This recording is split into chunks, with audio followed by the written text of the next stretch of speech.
Ladies and gentleman, DCM DK Shivakumar ಪಟ್ಟವನ್ನ ಗಿಟ್ಟಿಸಿಕೊಳ್ಳೋದ್ರ ಹುಮ್ಮಸ್ಸಿನಲ್ಲಿದ್ರೆ ಸಿಎಂ ಸಿದ್ದರಾಮಯ್ಯ ಕೂಡ ಬೇರೆಯದ್ದೇ ಲೆಕ್ಕಾಚಾರ ಹಾಕಿದ್ದಾರೆ. ಕಾಂಗ್ರೆಸ್ನಲ್ಲಿ ಕುರ್ಚಿ ಕದನ ಈಗ ಹೈ ವೋಲ್ಟೇಜ್ ಆಗಿದೆ. ಯಾವುದೇ ಕಾರಣಕ್ಕೂ ಪಟ್ಟವನ್ನ ಬಿಡೋದಿಲ್ಲ ಅಂತ ಸಿದ್ದರಾಮಯ್ಯ ಈಗಾಗಲೇ ಒಂದ್ ಕಡೆ ಇದ್ರೆ, ಯಾವುದೇ ಕಾರಣಕ್ಕೂ ನಾನು ಸುಮ್ಮನಿರೋದಿಲ್ಲ ಅಂತ ಡಿಕೆ ಅಂಡ್ ಟೀಮ್ ಕೂಡ ತುದಿಗಾಲಲ್ಲಿ ಕಾದು ಕುಳಿತಿದೆ. ಈಗ ಕಾಂಗ್ರೆಸ್ನಲ್ಲಿ ದೊಡ್ಡ ವಿಚಾರ ಏನಪ್ಪಾ ಅಂದ್ರೆ, ಸರ್ಕಾರ ಪತನ ಆಗುತ್ತಾ ಅನ್ನುವಂತಹ ಪ್ರಶ್ನೆ. ಯಾಕಂದ್ರೆ ಕಾಂಗ್ರೆಸ್ನಲ್ಲಿ ಏನ್ ನಡೀತಾ ಇದೆ, ಏನೆಲ್ಲ ಆಗ್ತಾ ಇದೆ, ಈ ಎಲ್ಲಾ ಬೆಳವಣಿಗೆಗಳಿಂದ ಪತನ ಆಗುತ್ತಾ ಸರ್ಕಾರ ಅನ್ನುವಂಥ ಪ್ರಶ್ನೆ. ಯಾಕೆ ಹೇಳ್ತಾ ಇದ್ದೀವಿ ಅಂತ ಅಂದ್ರೆ, ಇದೇ ಫೋಕಸ್ನ ಎಕ್ಸ್ಕ್ಲೂಸಿವ್ ಸ್ಟೋರಿ, ಸರ್ಕಾರ ಪತನ. ಎಸ್ ವೀಕ್ಷಕರೇ, ನೆಲ ಜಲ ಭಾಷೆಗಾಗಿ ಪ್ರಾಮಾಣಿಕ ಪತ್ರಿಕೋದ್ಯಮ, ನೀವು ನೋಡ್ತಾ ಇದ್ದೀರಾ ಫೋಕಸ್ ಟಿವಿ. ನಾನು ಶಿವು ರಾನರಾಪುರ. ಬಂದಿರೋದೇ ರಾಜಕಾರಣ ಮಾಡ್ಲಿಕ್ಕೆ, ಎಲ್ಲ ವಿಚಾರನ ಮಾತಾಡದೆ ಬರೀ ಸುಮ್ಮನೆ ಇಲ್ಲಿ ಬಂದು ಈ ಗಾಳಿ ಕುಡ್ಕೊಂಡು ಹೋಗಿ ಬಂದಿದ್ದೀವ ನಾವು. ದೆಹಲಿಯಿಂದ ಬಂದ ನಂತರ DCM DK Shivakumar full active ಆಗಿದ್ದಾರೆ, ಹಾಗೆ ಕಾನ್ಫಿಡೆಂಟ್ ಕೂಡ ಇದ್ದಾರೆ ಈಗ. ಯಾಕಂದ್ರೆ ಬೇರೆಯದ್ದೇ ಲೆಕ್ಕಾಚಾರ ತಂತ್ರಗಾರಿಕೆಯಲ್ಲಿ ಈಗಾಗಲೇ ಕೂಡ ಡಿಸಿಎಂ ಡಿಕೆ ಶಿವಕುಮಾರ್ ಸಿಕ್ಕಾಬಟ್ಟೆ ಬ್ಯುಸಿ ಕೂಡ ಇದ್ದಾರೆ.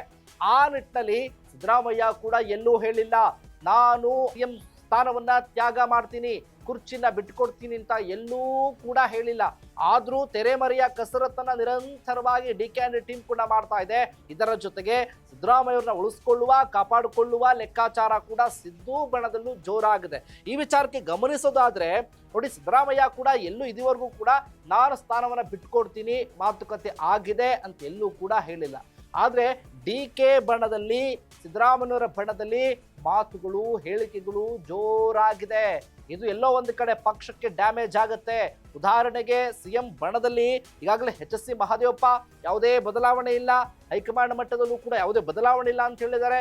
ಅದೇ ಸರತಿ ಸಾಲಿನಲ್ಲಿ ಅಶೋಕ್ ಪಟ್ಟಣ್ ಅವರು ಕೂಡ ಸಿದ್ದರಾಮಯ್ಯರ ಪರವಾಗಿ ಬ್ಯಾಟಿಂಗ್ ಮಾಡಿದ್ದಾರೆ. ಇದರ ಜೊತೆಗೆ ವಸತಿ ಸಚಿವರಾಗಿರುವಂತಹ ಜಮೀರ್ ಅಹಮದ್ ಖಾನ್ ಪದೇ ಪದೇ ಸಿದ್ದರಾಮಯ್ಯರ ಪರವಾಗಿ ಬ್ಯಾಟ್ ಬೀಸ್ತಾ ಇರ್ತಾರೆ. ಯಾವುದೇ ಬದಲಾವಣೆ ಇಲ್ಲ, 5 ವರ್ಷ ಅವರೇ ಮುಖ್ಯಮಂತ್ರಿ ಅಂತ. ಇದರ ಜೊತೆಗೆ ಭೈರತಿ ಸುರೇಶ್ ಕೂಡ ಸಿದ್ದು ಪರವಾಗಿ ಬ್ಯಾಟ್ ಅನ್ನ ಬೀಸ್ತಾ ಇರ್ತಾರೆ. ಇದರ ಜೊತೆಗೆ ಈ ಎಲ್ಲಾ ನಾಯಕರು ಕೂಡ ಡಿಸಿಎಂ ಡಿಕೆ ಶಿವಕುಮಾರ್ ಬಣಕ್ಕೆ ಟಾಂಗನ್ನ ಕೊಡ್ತಾನೇ ಬಂದಿದ್ದಾರೆ. ಮುಖ್ಯಮಂತ್ರಿ ಕುರ್ಚಿಯಲ್ಲಿ ಮಾನ್ಯ ಸಿದ್ದರಾಮಯ್ಯ ಅವರು ಕೂತಿದ್ದಾರೆ, ಕುರ್ಚಿ ಖಾಲಿ ಇಲ್ಲ.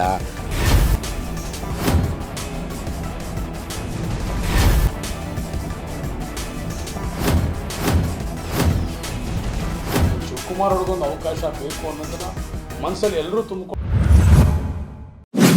ಇದರ ಜೊತೆಗೆ ಏನು ಸಿದ್ದು ಬಣದವರು ಏನು ಹೇಳಿದ ತಕ್ಷಣ ಡಿಕೆ ಬಣದವರು ಸಲೀಸಾ ಕೂತ್ಕೊಂಡು ಕೇಳಿಸ್ಕೊಂಡು ಸುಮ್ಮನಿಲ್ಲ ಸ್ವಾಮಿ, ಅವರೂ ಕೂಡ ರೊಚ್ಚಿಗೆದ್ದಿದ್ದಾರೆ.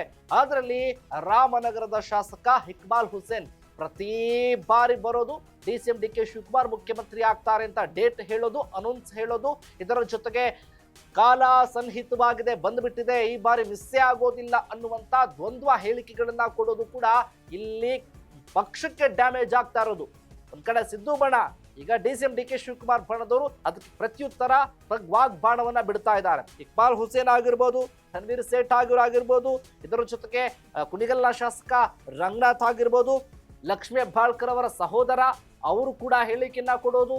ಇದರ ಜೊತೆಗೆ ಡಿಕೆ ಬಣದಲ್ಲಿ ಹಲವು ನಾಯಕರು ಸಾಲು ಇದ್ದಾರೆ.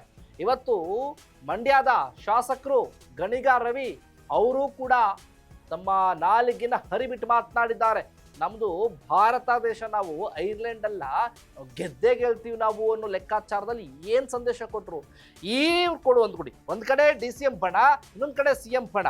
ಒಂದ್ ಕಡೆ ಇವ್ರು ಬಾಣ ಬಿಟ್ರೆ ಇನ್ನೊಂದ್ ಕಡೆ ಇವ್ರು ಬಾಣ ಬಿಡ್ತಾ ಇದ್ದಾರೆ. ಯಾರು ಕೂಡ ಸುಮ್ಮನೆ ಆಗ್ತಾ ಇಲ್ಲ. ಇದರಿಂದ ಡ್ಯಾಮೇಜ್ ಆಗ್ತಾ ಇರೋದು ಯಾರಿಗೆ? ಪಕ್ಷಕ್ಕೆ. ಹೊಡೆತ ಉಂಟಾಗ್ತಾ ಇರೋದು ಯಾರಿಗೆ? ಪಕ್ಷಕ್ಕೆ.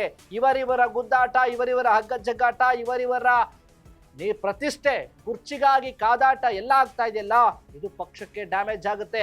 ಹಾಗಾಗಿ ಇವೆಲ್ಲವನ್ನ ನೋಡ್ತಾ ಹೋದ್ರೆ ಪಕ್ಷ, ಅದರಲ್ಲೂ ಕೂಡ ಸರ್ಕಾರ ಪತನ ಆಗುತ್ತಾ ಅನ್ನುವಂತಹ ಲೆಕ್ಕಾಚಾರ. ಇದರಿಂದ ಪಕ್ಷಕ್ಕೆ ಡ್ಯಾಮೇಜ್ ಆಗ್ತಾ ಇರೋದ್ರಿಂದ ಏನ್ ಬೇಕಾದ್ರೂ ಆಗಬಹುದು, ಸರ್ಕಾರ ಪತನ ಆಗುತ್ತಾ ಅನ್ನುವಂತ ಪ್ರಶ್ನೆ. ಇದೇ ಫೋಕಸ್ನ ಎಕ್ಸ್ಕ್ಲೂಸಿವ್ ಸ್ಟೋರಿ, ಸರ್ಕಾರ ಪತನ. ಎಸ್ ವೀಕ್ಷಕರೇ, ನೆಲ ಜಲ ಭಾಷೆಗಾಗಿ ನೋಡ್ತಾ ಇರಿ ಫೋಕಸ್. ಡಿಕೆ ಅವ್ರಿಗೂ CM ಆಗಬೇಕನ್ನೋ ಆಸೆ ಇದೆ, ಅದು ಆಗ್ತಾರೆ. ಆಗಲ್ಲ ಅಂತ ಯಾವತ್ತು ನಾನು ಹೇಳ್ತಾ ಇಲ್ಲ, ಹಾಗೆ ಆಗಲೇಬೇಕು, ಆಗ್ತಾರೆ.